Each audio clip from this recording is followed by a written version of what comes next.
My name is Marilyn VanDerbur. I'm going to be 75 years old. I live in Denver. I grew up in Denver.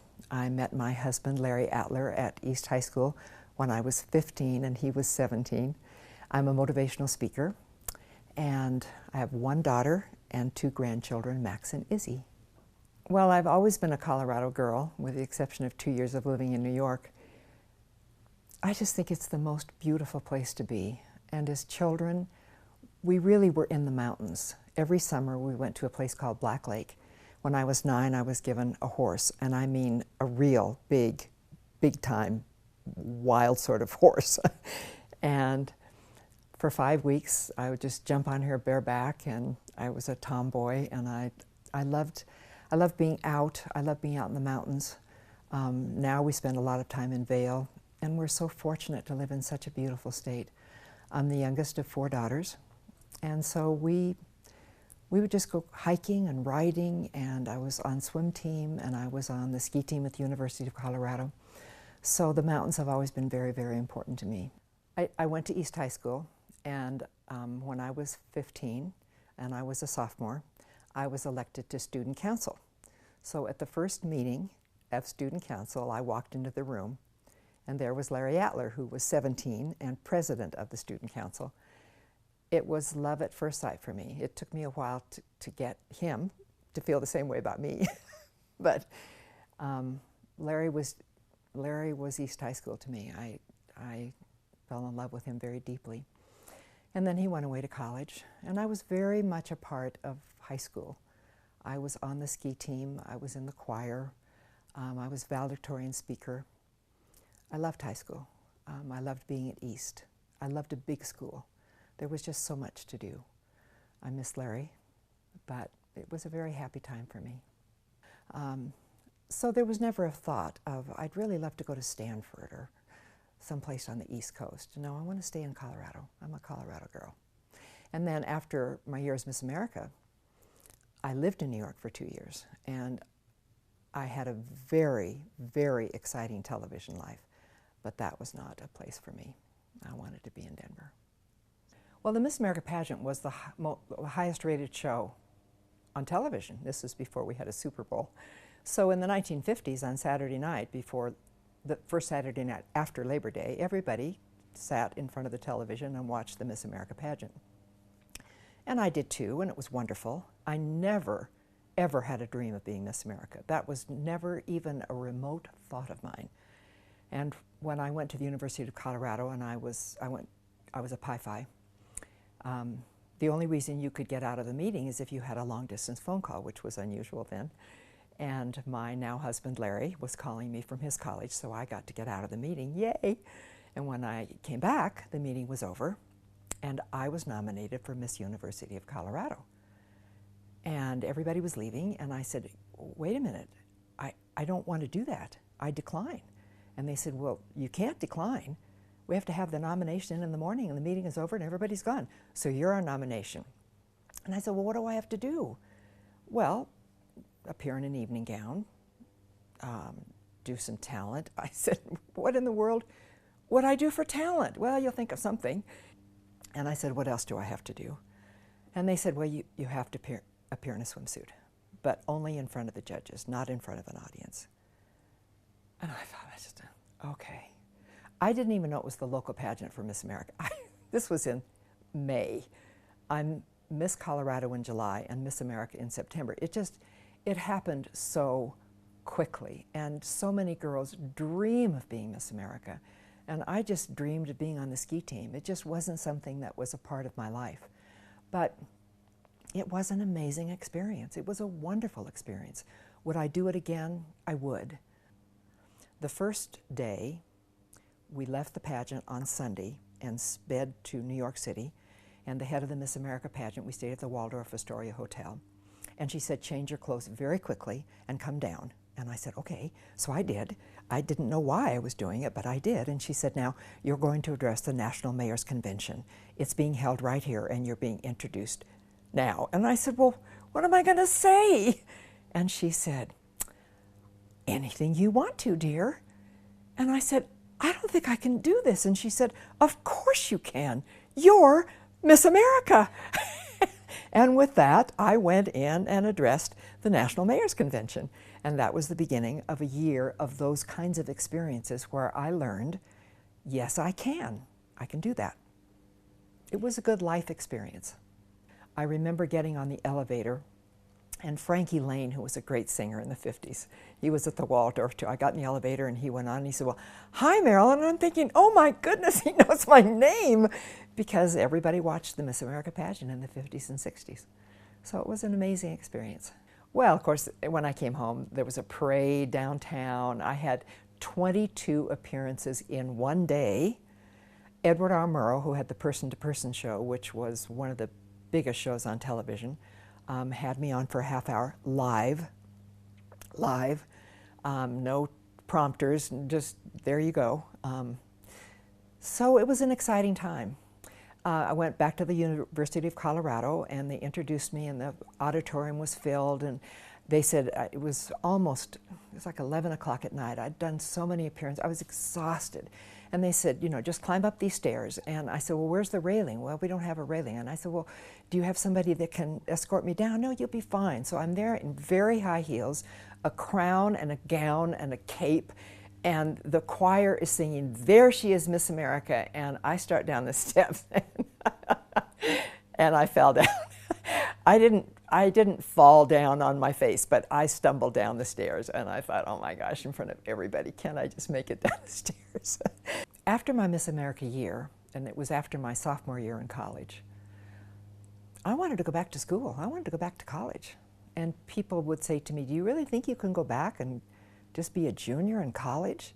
That wasn't the problem. The problem was how people reacted to me. I went to the football game and people were lining up for my autograph. It was hard. I just wanted to be me, and photographers were going to class with me. It was very strange, but I finished my junior and senior years, and then I really wasn't sure who I was. I had a job in New York. AT&T had asked me to be their spokesperson, which was a huge deal. So my job was in New York, so I moved to New York City, and I lived there for 2 years and had a very exciting television life at that time. I did lots of specials.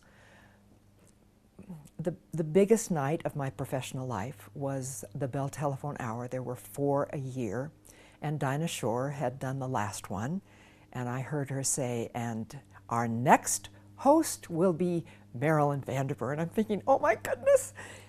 And so it was their 50th anniversary, and it was just an hour-long show, and I was the host that went through all of it, and it just went perfectly. And I went back to my room in New York, and I should have been just so filled with joy, and I thought, is that all there is? I'm not feeling the joy here. I don't find meaning in doing this. And about that time, my phone rang, and a man said, would you be the keynote speaker for our convention, our national convention, American Mining Congress? And I thought, I wonder what a keynote speaker is. What does that mean? And who's the American Mining Congress? I'm thinking about all this. And I said, let me check my calendar. I had nothing on my calendar. I just didn't know what to say. So I said, I've checked my calendar, and I am available, and I would love to do that. Then I got the phone, and now I'm going to be a keynote speaker for a national convention. So I worked very, very hard and long on a motivational speech, on having goals and plans and dreams. And when I arrived in Pittsburgh, there were 500 men and me. I was the only woman in the room. I'm 22 and they're 60 and they own their companies. And I'm thinking, I'm going to talk to them about that. What am I just take me away from it. It was just a nightmare. And I thought, I just can't do this. This is just absurd. Well, I'm here and I have to. So I gave my talk and I got a standing ovation, which I didn't think too much about because as Miss America, you would get standing ovations. But then I got some letters from men who told me about how my talk had impacted them. And I never talked about myself. I was talking about other people's lives. And I thought, wow, that's interesting. And then someone from that conference asked me to do something in their state, and then someone from there asked me to do another one. And I would get letters and comments, and I began to find meaning in what I was doing. And I thought, this is what I want to do. And I went to hear Dr. Kenneth McFarland, who's the finest speaker I've ever heard in my entire life. And I thought, that's what I want to do. I don't want to do his message, and I can't speak the way he does, but that's the kind of impact I want to have. I want to leave people with something to think about. And he was a General Motors speaker. And I thought, I wonder what that means. General Motors had 12 men, all in their 50s and 60s, speakers. So if you were the National Rotary Club and you didn't have a big budget, you would go to General Motors and say, would you give me one of your speakers? Just public relations. So they had 12 of the top speakers in America. General Motors would then send. I wanted to be a General Motors speaker. So I sent them a packet. I'd given, 20 speeches, and nothing, no response. So a little while after that, my father called and said, Dr. Carl Winters is coming, and I'm going to take him to the mountains. He's a General Motors speaker. Would you like to go? And I said, of course I would. So I'm, trying to impress this 60-year-old man. Nothing. So I got on a plane in Dallas. I'd given a speech the night before, and I work all the time. I got on the plane, I'm working, and the man next to me was trying to have a conversation. Hello, where do you live? And it became obvious that I was not in a mood to converse. I was there to work. So I was nice, but brief. And so I did my work, and the flight attendant said, we're landing, the wheels are down, so I close up on my work. And so I turned to him and I said, so tell me about you, what do you do? And he said, well, I'm with General Motors. And I said, really?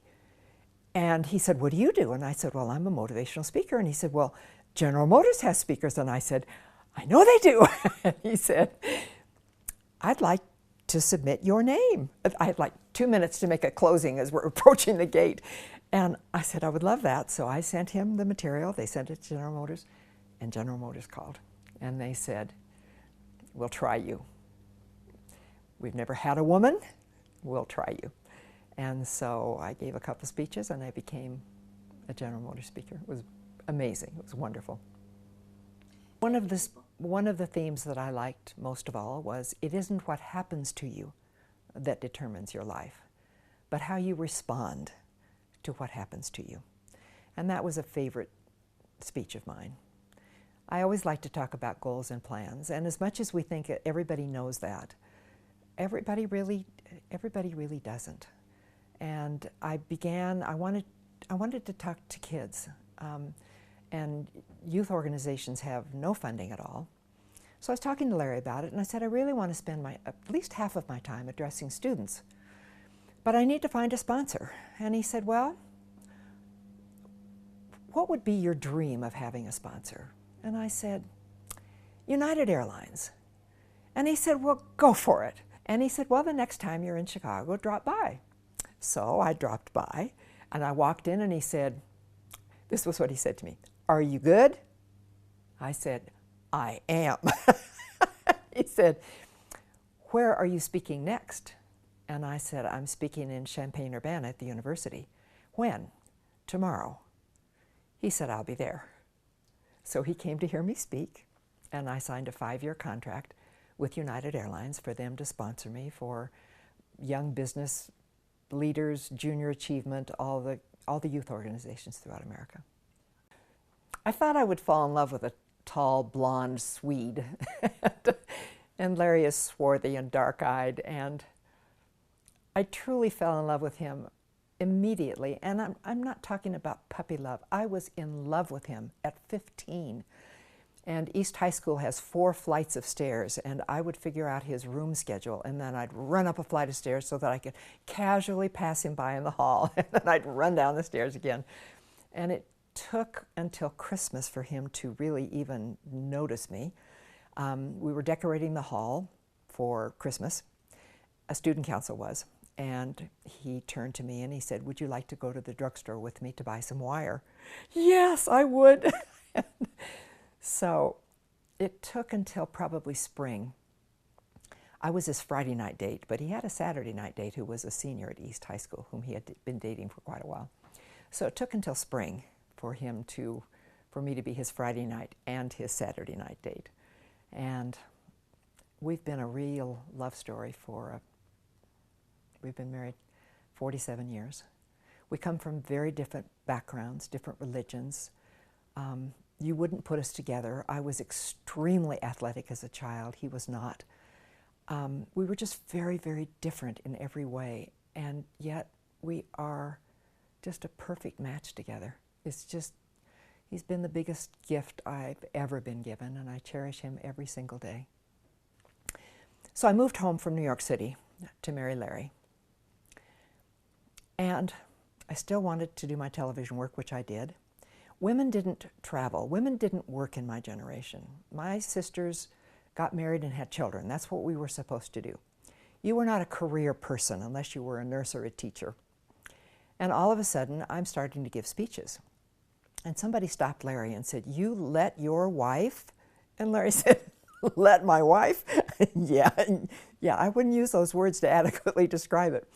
Yes, I traveled extensively. I was gone 2 to 3 to 4 days a week, traveling and speaking. And he was fine with that. I never had to say, "Would it be okay if I went to New York City next week?" It was, "I'm going to New York City tomorrow and I'll be home in a couple days." I've had a full, rich life. I've been everything I've ever wanted to be. I've accomplished every dream I could have hoped of. And Larry was supporting me every inch of the way. When Jennifer was born, I was 34. She was 2 weeks old. My mother-in-law called and said, "I'd like to come and see Jennifer today." And I said, "Well, actually, I'm flying to Salt Lake City to give a speech." And she said, "With my baby?" And I said, "Yes." And there was this long pause, and she said, "Just because I'm older doesn't mean I'm wiser. May I drive you to the airport?" I mean, what was I thinking? She was 2 weeks old. I took her to Salt Lake City. Larry says, "Have a good trip."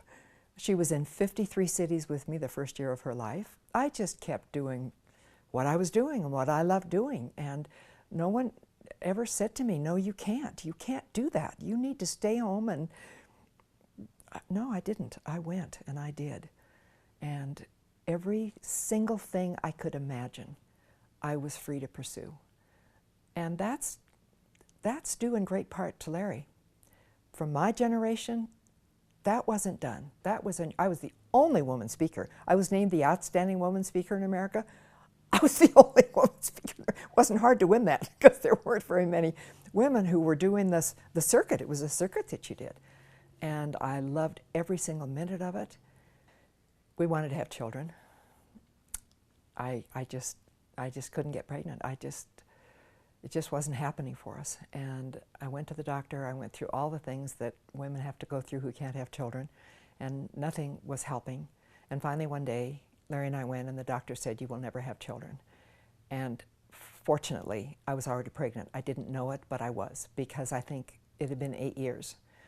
And I think Larry was, "Okay, we'll never have children." Okay, because there are procedures that you just don't want to keep going through month after month after month. And so I was 34, which for my generation was old. Most women had children in their early 20s. And 2 weeks before she was born, I spoke at the Air Force Academy. Not only had they never had a woman speaker, they certainly never had a woman who was very, very ready to give birth. It was an unusual experience for them. But why should I didn't need to tell them I was pregnant. I was their speaker, and I did a good job for them. Having Jennifer changed everything. She's everything. We wanted to have another child. We were never able to. But I just can't imagine not having a child. She was just such a blessing to us. And now we have 2 grandchildren. I imagined myself having more children, but she's been everything we could ever have wanted and has brought a son into our life with our son-in-law. So I feel like I've been richly blessed. I wrote a book, Miss America by Day, 11 years after a newspaper reporter in Denver learned that my father had come into my room from the time I was 5 until I was 18. It was a secret so traumatic that I had blocked it from myself. That's very difficult for people to understand, that you can repress 13 years of the nights of your life. But how could I remember? How could I get up and go to school every day and get A's and be in the choir and be on the ski team if I knew what I was going home to at night and there was no one to help me and there was no way to get out of there? I had to block it, which I did. My youth minister, whom I met the same year I met Larry when I was 15, began seeing me do things that didn't make sense to him, little things. And then pretty soon there'd be something that he just didn't quite understand. And finally, after 9 years, I was 24, after 9 years, he said, I know there is something in your life that is not going well, and I need to find out what that was. And he kept digging until finally he asked a question at the Beverly Hills Hotel. We were having lunch that brought up all of the repressed memories that I had of my father coming into my bedroom at night. If he came into my room one night a week for 13 years, that's over 600 times. It was a trauma I almost did not survive.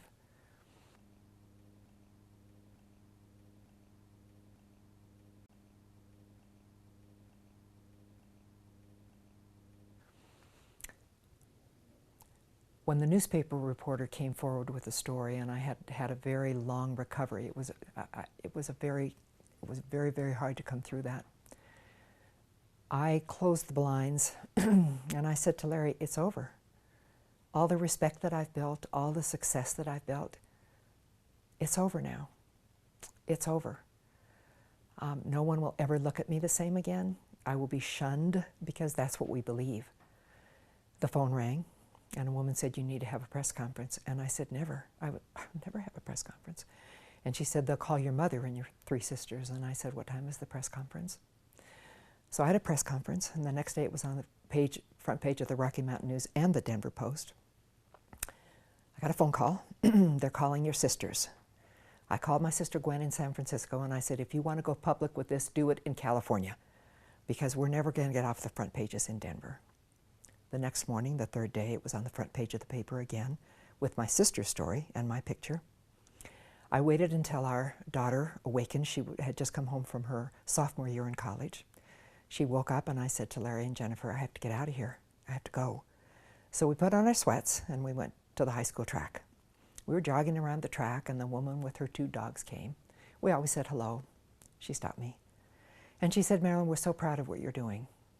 And I'm so grateful. Your sister came forward this morning. I had been upset about that. And I said, really, why? And she said, because yesterday, on our most popular radio talk show, people were calling in and saying, why should we believe her? Now that your sister has come forward, they will have to believe you. I was stunned. I looked at her and I said, if people are not going to believe 53-year-old me, then who is going to believe a child? And that was my life-changing moment. I came home, I called the newspapers, and I called the television stations, and I said, let's get to work. Today is the first day of the rest of my life. The shame was so intense, I believed Larry would never, ever want to look at me again, much less want to marry me. I believed no boy's family would want to marry my daughter Jennifer. I believed no college would accept her if they knew about me. That's the kind of shame that I carried. That's the kind of shame all of us carry. It wasn't until it went public, and it had been 2 weeks, and I was talking to reporters every day. It was on every newscast, it was in the paper, it was just everywhere. And the same reporter, he said, it's been 2 weeks, has anything changed for you? And I was trying to think of something, and I said, oh, yes, today is the first day I'm talking to you without shame. And that was a big day for me. I have a website so anyone can email me. A woman from New Jersey said, I'm a hospice worker. Last night, A 94-year-old woman asked me to sit on her bed. She wanted to tell me something. Slowly, hauntingly, she said, "I have to tell you something I've never been able to tell anyone. When I was 7, I was sexually molested by my cousin, and I had to tell someone before I died." That's how long we carry shame. So one of my missions, at every meeting I ask survivors to stand, and your heart just stops as these men and women start to stand for the first time. They just start standing and letting go of the shame, and they see how many other people are standing. I'm not the only one. I am not the only one. I did a women chamber of commerce. A third of the room stood immediately. Just these women just stood. And then they're looking around and thinking, really? The Denver Post reporter who broke the story, she said nobody had to tell us how many there were. She said, I went to the ladies' room. There was a woman in a fetal position in a stall. She said women had their heads down on their desks. She said, it is so common. We just didn't know. So I have been given the privilege, the gift of being able to impact people's lives. I answer 50 to 100 emails every single day. And on my website, they just start right in. I had a woman that you would know her name so well from government. She just starts, we've never met, she just starts right in. When I was 8, and then she knows she's safe with me, she knows she can trust me, and I email back and forth, and she's going to start her journey. She's 54, and she's starting her journey. I spoke in Aiken, South Carolina last week, and a woman came up and said it was my stepfather. I've never told anyone, not even my sister. And I said, today, you will talk to your sister. And she said, today, I will talk to my sister. It begins. It begins. The healing begins. The most stunning sentence in the book is 14-year-olds comprise the largest number of sex offenders of any age group. When I went to group support, which was one of the hardest things I've ever done, I said to my therapist, I cannot walk into a room with other women. I can't be known. But I was in my late 40s and I was not doing well. I couldn't answer my phone, I couldn't read my mail. You would call it a complete nervous breakdown. It's called recovery. It's a normal way of coming through what I went through as a child. There were 6 women. I'd been violated by my father, another by her mother, another by multiple perpetrators, and 3, 1/2, by older brothers. Well, certainly my pain was worse because it was my father. No, it wasn't. No, it wasn't worse. But 14-year-olds don't understand. They don't know that they're causing long-term harm if they inappropriately touch a younger sister or less powerful child. They don't know that. We have to talk to them. I talked to a 15-year-old. She said she's getting her driver's license. She has to take 56 hours of driver's ed and driver's training before she can get a license. 56 hours. How many hours do we spend talking to our teenagers about what is appropriate and what is not appropriate as they grow into their sexuality? They just don't know because we haven't talked to them. We have a playroom, and my grandson Max was 7, and I heard him, they were roughhousing with his friends, and I heard them laughing and giggling. He said, "Don't touch my privates, don't touch my privates." He was kidding, but he also meant it. Now that's all he needs to know at age 7. But we do need to talk to our 5, 6, 7, 8, 9-year-olds and teach them about nobody touches our privates. Because the average age when sexual abuse begins by an older sibling or older child is age 5. I was 5.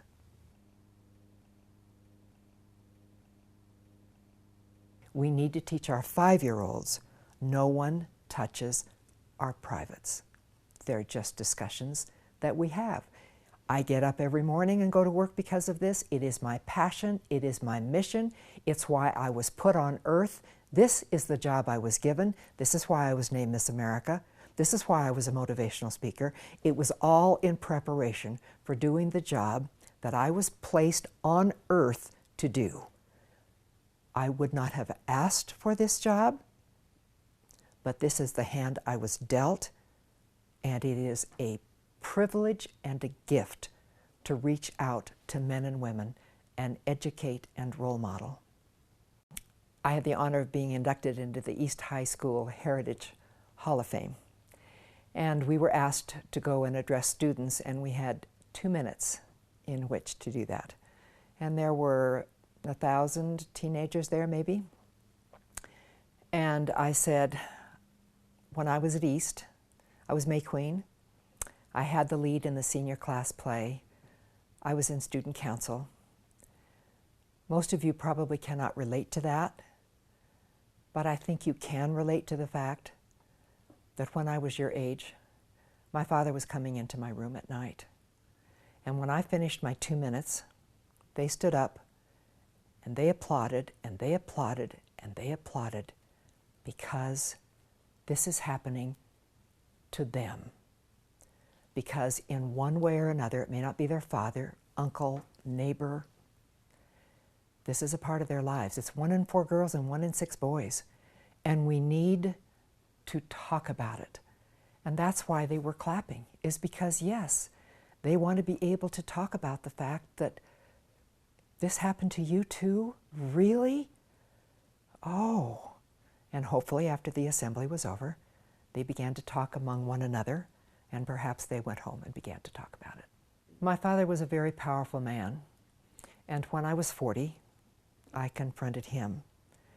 And when he knew why I had come, he left for a very few minutes, and I knew he went to get a gun. I knew he had a gun. I knew he had a gun in his pocket. But I also knew I was 40, that I was dying a day at a time. My life was very hard at that time, and I knew I had to talk to him about it.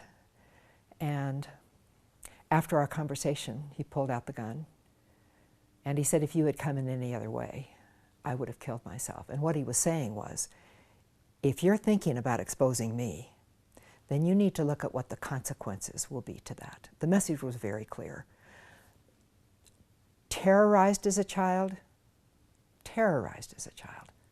a very powerful. My mother couldn't even order off the menu. She had to order through my father. He ordered from the waiter. She could not say thank you to the waiter. He would thank the waiter.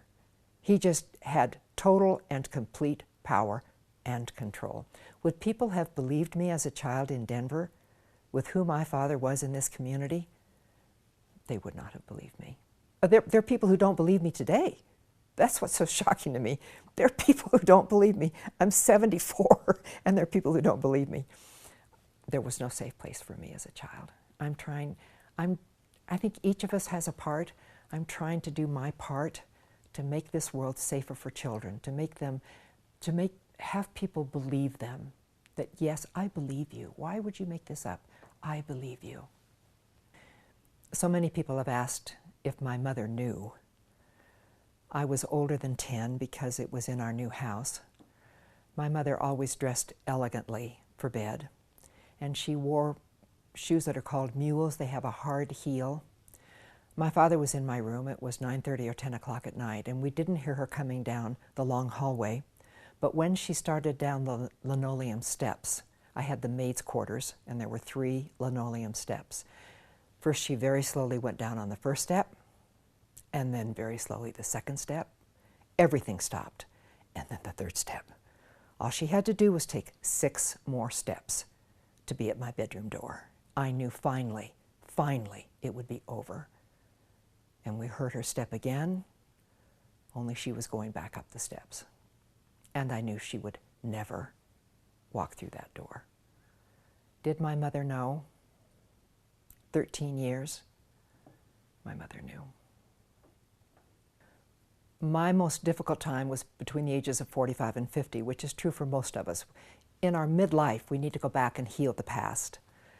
And I was 48 when I went to talk to my mother, and I was just sobbing uncontrollably. And when she finally knew what I was saying, and my father had been dead for a year, she said, I don't believe you. It's in your fantasy. And I thought, if my mother won't believe me when I'm 48, I certainly knew as a child she would never have stood up. Never. She won't even stand up for me now with my father dead. What chance would I have had as a child? I knew as a child. How do you know that? You just know it. You know that it's not safe. There's no one to tell. As we begin to talk more publicly about it, as we begin to discuss it more, it's one of the reasons I wrote Miss America by Day, is to educate so that people have a better understanding, so that someone won't say to a 35-year-old who's just beginning to have to go back and remember what happened to her, get over it. It happened, why are you bringing it up now? This happened 30 years ago. This is textbook. Almost all of us are between 35 and 50 when we have to go back and do the healing work. And once we understand that, once we know that that's normal, I didn't know that that was normal. I didn't know that anybody ever got through. I checked myself into a psychiatric ward.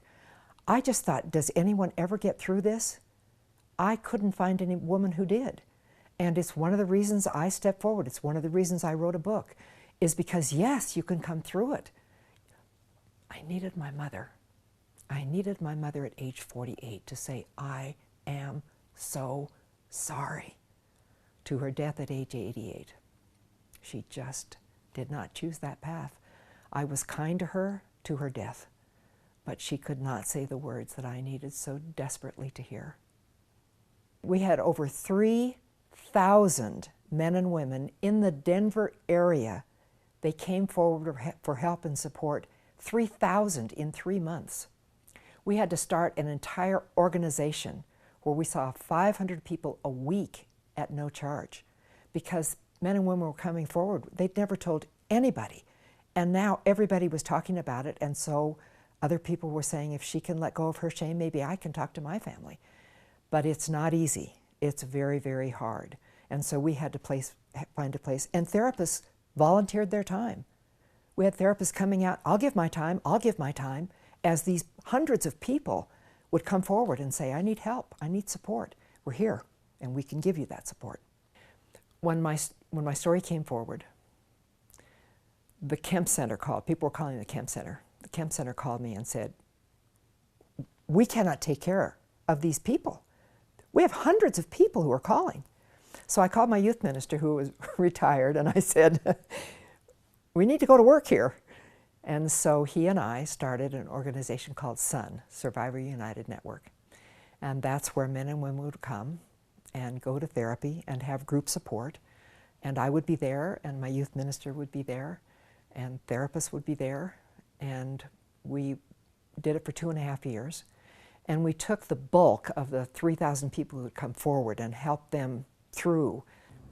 When the Denver newspapers covered my story extensively, People magazine called and wanted to do an interview.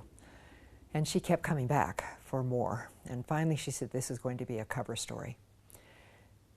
And the title was something like Miss America Overcomes Shame. And that was when I understood all of it. I looked at it and I thought, Miss America, that's why I'm on the cover. It says shame, because that's what it's about, is shame. Miss America overcomes shame. Whoever wrote that understands exactly what it's about. And that was the day I knew that's why I'd become Miss America. That's why I'd become a motivational speaker, because this was the job. I had actually looked up one day and I said, you know, I want to help, but I can't let anybody know that I am, so how can I help behind the scenes? Anyway, I was getting jobs that were given, that I believe were given to me by a higher power. And when I saw People magazine, I just went, okay, this is the big job, isn't it? This is the big one, okay? All right. There was a woman in Fort Collins. She said, I was at the market. I had a basket full of groceries. And she said, all of a sudden I'm checking out and I saw People magazine, and my story was on the cover of People magazine. She said, I left my groceries in the store. I went into my car and I just started sobbing, and I could not stop sobbing because this had happened to me. And then she came to Denver and became a part of the healing process that we had here. It was really amazing. And we met 4 times a year at Montview Church. And Larry, my husband, would be the greeter at the door. And the first few meetings, everybody's heads are down. Everybody's ashamed. Nobody's talking to anybody. And after a while, Their heads are up, we know their names, they're letting go of shame, and we were able to do in weeks what it took years for us to do, because the whole community was aware and a part of and supportive and engaged. I don't know, but they told me it was they know which magazines have sold the most, and it was one of the most highly sold People magazines. And I think the reason why my story became so prominent is because my family was I was a debutante. It happens in those families. It doesn't happen in these families. It's like when I ask survivors to stand. I'm sure that it happens in our community, but no one at my table.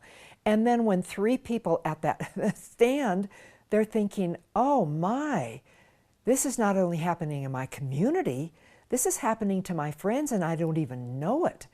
So we get 1 in 4, 1 in 6, 1 in 4 girls, 1 in 6 boys will be violated before the age of 18.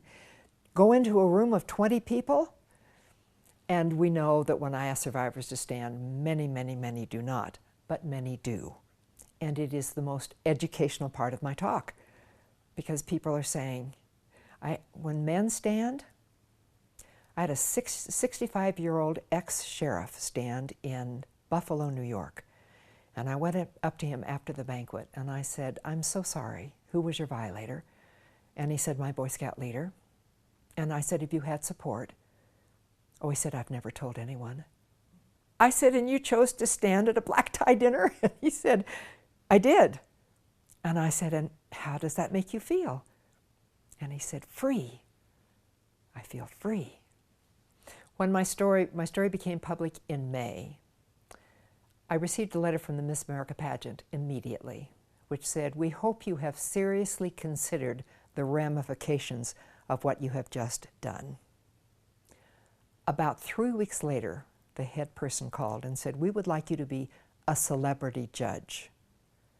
They were finding out that people in America were finding that this was okay for Miss America to talk about. We like her. We like what she's doing. So I said, well, I'll come if you say that I'm a sexual abuse survivor as you introduce me on national television. And he said, well, I don't think we could do that. And I said, then I don't think I'm able to come. So I went, and we had a run-through, and they read the text, and it wasn't in there. And I said, excuse me, stop. And I went over to him and I said, we agreed. And he said, I know, but we think this is better. And I said, no, we agreed. And Maria Shriver was doing a documentary on me, so the NBC cameras were on me. And he realized that, and he said, okay, we did agree. So they did. And when I came home the next day, a woman had driven an hour and a half to put a note in my front door, and she wrote, as you were introduced, a huge chunk of shame slid away from all of us. I knew that. That's the power of Miss America. I knew that. And survivors were beginning to speak the words for the first time. It's one of the reasons why being a part of the Colorado Women's Hall of Fame has such special meaning for me. Because when I believed my life was over at 53, in many ways I've been honored for the work that I've done in the area of sexual abuse.